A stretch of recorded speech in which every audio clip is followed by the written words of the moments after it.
Après l'article 2, nous sommes saisis d'un amendement numéro 6 de Monsieur Ravier. Vous avez la parole.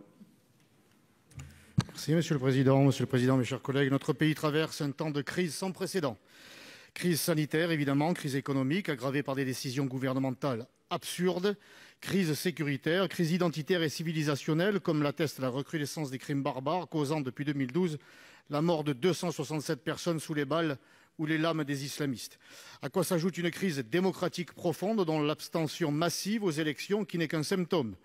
Le mouvement des Gilets jaunes en fut un autre, lorsque des milliers de Français honnêtes et travailleurs niaient au gouvernement sa légitimité issue des urnes, des résultats électoraux que de moins en moins de nos concitoyens reconnaissent. Cette crise, je la comprends, depuis des décennies, ils sont des millions à voter pour un parti devenu le premier, pour un programme copié le temps des élections, qui, par de basses manœuvres politiciennes, des modes de scrutin injustes, se retrouvent exclus de toutes les responsabilités et si peu représentés au Parlement. Ces gilets jaunes, justement, ceux du début, avant que le mouvement ne soit gangréné par des casseurs d'extrême gauche, défendaient une revendication, le RIC, le référendum d'initiative citoyenne. Une mesure juste et simple qui a fait ses preuves dans de nombreux pays.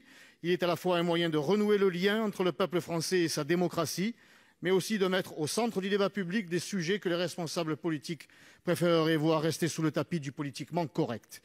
Le référendum d'initiative partagée défini dans l'article 11 de notre Constitution est presque impossible à concrétiser. Pour preuve, des millions de personnes ont signé une pétition contre la privatisation d'Aéroports de Paris sans que rien ne change. J'ai entendu hier le président du parti Les Républicains proposer un référendum d'initiative partagée sur le rétablissement de la double peine. Quelle belle idée!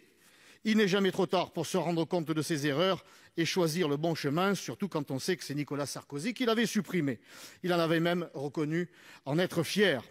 Je suis un opposant parlementaire, certes, mais ma démarche s'inscrit dans une opposition constructive et j'ai envie d'accompagner ce mouvement, d'aider Christian Jacob à accomplir sa mission, de l'encourager, de lui rendre la tâche la plus facile. Si demain la double peine est rétablie, je serai le premier à m'en réjouir, qu'importe celui qui en est à l'origine. C'est pourquoi je vous propose, par cet amendement, de créer un référendum d'initiative citoyenne à partir de la signature de 500 000 électeurs. Merci, Monsieur le Président.